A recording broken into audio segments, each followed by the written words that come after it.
Hello guys, welcome to आर्चिटेक्ट।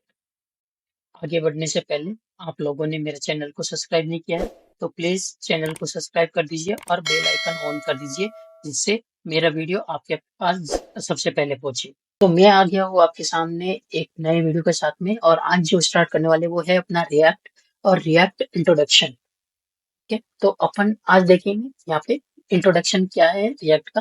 तो react is efficient flexible open source JavaScript framework library that allow developers to create a simple and faster scalable web application। ठीक है, और ये जो है वो software engineer who is working in Facebook, he created this react library. ठीक है, ये एक रिएक्ट की लाइब्रेरी है जो बिल्ड की गई है, एक फेसबुक डेवलपर ने बिल्ड की है। ठीक है, और ये जो फर्स्ट है जो यूज किया गया वो न्यूज फीड के अंदर फेसबुक में यूज किया गया, फेसबुक न्यूज फीड में 2011 में, and then in Instagram they used in 2012।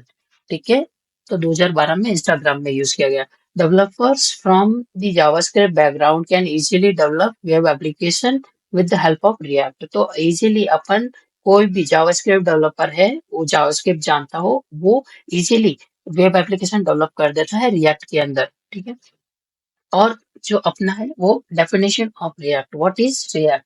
ठीक है, react is an open source front end JavaScript library for building user interface. ठीक है, ये बिल्डिंग यूजर इंटरफेस बनाने के लिए काम आता है। ये ओपन सोर्स है, फ्रीली है। ठीक है, फ्री एंड यूज। ठीक है, तो आप यहाँ पे कहीं पे भी डाउनलोड कर सकते हो और फ्रीली यूज कर सकते हो इसका। React JS is maintain by Facebook and community of individual developers and company. तो ये कौन मेंटेन करता है इसको? फेसबुक का जो कम्युनिटी है वो, और इंडिविजुअल डेवलपर जो उसकी कंपनी है और जिसने इसको बिल्ड किया है, तो वो एक कम्युनिटी है, उस वो मेंटेन करती है इसको। It is widely used as a base in building single page application और single page web mobile application. ठीक है, इसमें आप मोबाइल एप्लीकेशन बना सकते हो, single page mobile application, web application, और मोबाइल ऐप भी बना सकते हो इसके थ्रू। ठीक है, it is very easy to use and it's allow user to create reusable component. So React के अंदर we can create reusable component. Reusable component क्या होता है? मतलब आप उसका कहीं पे भी यूज कर सकते हो, वापस इसका यूज कर सकते हो। ठीक है, तो उसको बोलते हैं रियूजेबल कंपोनेंट। सो ये उस एक बड़ा फीचर है, इजी टू यूज एंड। ठीक है, तो अभी देखते हैं अपन एडवांटेज ऑफ रिएक्ट। रिएक्ट का यूज करने का क्या रीजन है, इसके एडवांटेज क्या है। तो फर्स्ट है React JS virtual DOM and make use of in memory data structure cache and only the final changes are updated in the browser DOM. This make a app faster। तो इसका मतलब क्या होता है कि जो रिएक्ट है वो वर्चुअल डॉम पे काम करती है। ठीक है, और वर्चुअल डॉम का मतलब ये होता है वो in memory data structure cash create करता है, जिसके अंदर वो जो भी अपन चेंजेस करते हैं वो उसके अंदर स्टोर करके रखता है, and final changes whatever we have the final changes, उसको वो वहां पे ब्राउजर में चेंज करता है, ब्राउजर में दिखाता है। तो उससे क्या होता है ना, वो ऐप फास्टर होती है। ओके, वर्चुअल डॉम के अंदर अपन और पढ़ेंगे। वर्चुअल डॉम जब मैं कराऊंगा नेक्स्ट वीडियो में अपन देखेंगे वर्चुअल डॉम के बारे में भी, तो मैं वीडियो लेके आऊंगा उसके लिए भी। ठीक है, एंड नाउ दूसरा फीचर है वो you can create components of your choice by using react component feature. ठीक है, तो रिएक्ट फीचर का यूज करके, कंपोनेंट फीचर का यूज करके अपन अपने अकॉर्डिंग कंपोनेंट क्रिएट कर सकते हैं। The components can be used and also helpful in code maintenance। So वो जो component है वो क्या होता है ना, आप जितने component क्रिएट करोगे, स्मॉल स्मॉल component क्रिएट करोगे, तो वो क्या करता है आपकी कोड और मेंटेनेबिलिटी को करने के लिए इजी रहता है। ठीक है, तो उसके लिए अपन कंपोनेंट क्रिएट करते हैं। React JS is an open source JavaScript library, जैसा कि मैंने बताया ऑलरेडी, वो ओपन सोर्स लाइब्रेरी है। ठीक है, so easy to start। React.js has become very popular in short span and maintained by Facebook and Instagram. It is used by many famous companies like Apple and Netflix। सो यहाँ पे ना react जो है वो बहुत ही कम टाइम में इतना popular library बनाया है, ठीक है, जो कि सारी बड़ी बड़ी कंपनीज इसको यूज करती है, फेसबुक, इंस्टा, एप्पल, नेटफ्लिक्स, है ना। इतने तो बहुत सारी, रेड बस हो गया, बहुत सारी कंपनीज इसको यूज करती है। Facebook maintains React JS and the library, ठीक है, the library, so it is well maintained by, kept up to date. So Facebook क्या है, बहुत बड़ा प्लेटफॉर्म है, फेसबुक बहुत बड़ी इंडस्ट्री है जो कि इसको मेंटेन करने में उसको इजी पड़ता है, ठीक है, और अपन को भी ये यूज करने में इजी रहता है, तो उसको वेल अपडेटेड रखते हैं वो लोग, ठीक है।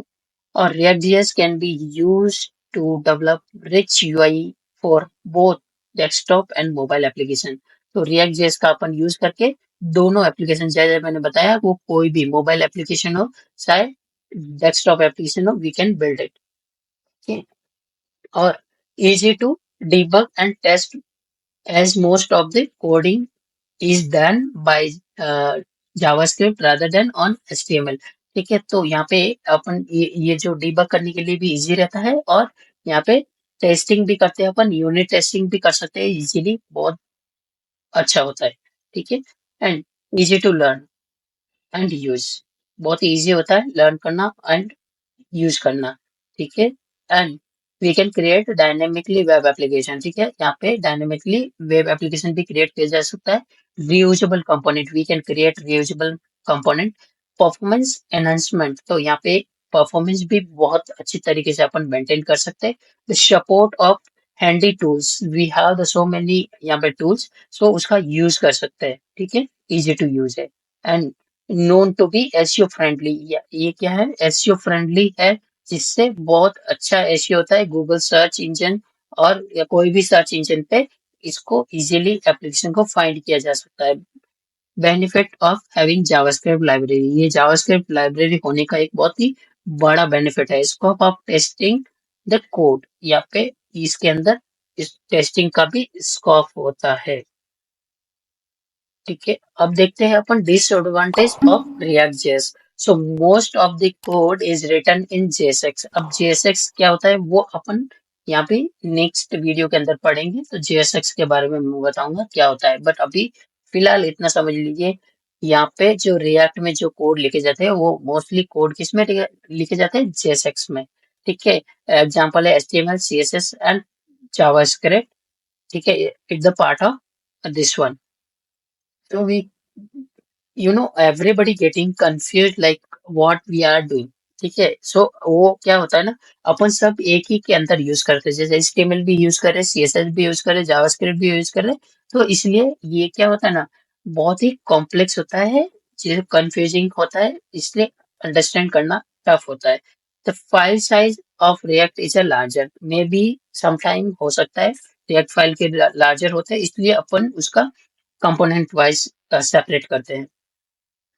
हाई पेस ऑफ डेवलपमेंट, यहाँ पे क्या होता है ना, रिएक्ट को अपन जब भी कोई डेवलपमेंट करते हैं तो हाई पेस पे किया जाता है, ठीक है। और पुअर डॉक्यूमेंटेशन, यहाँ पे डॉक्यूमेंटेशन इसका थोड़ा सा पुअर है, और व्यू पोर्ट, यह व्यू पोर्ट पे होता है, इसलिए थोड़ा सा टफ है इसका। और जेएसएक्स एज ए बैरियर, यहाँ पे जेएसएक्स का एक बैरियर हो सकता है, इसलिए यहाँ पे बोला जा रहा है, ठीक है। तो ये है disadvantage. Thank you guys, and आज का टॉपिक अपना यहीं खत्म होता है, और मिलते हैं आगे नेक्स्ट वीडियो में न्यू टॉपिक के साथ में। और अगर आप लोगों ने अभी तक मेरे चैनल को सब्सक्राइब नहीं किया है तो प्लीज चैनल को सब्सक्राइब कर दीजिए और बेल आइकन ऑन कर दीजिए, जिससे आप लोगों को सबसे पहले मिल सके मेरा वीडियो।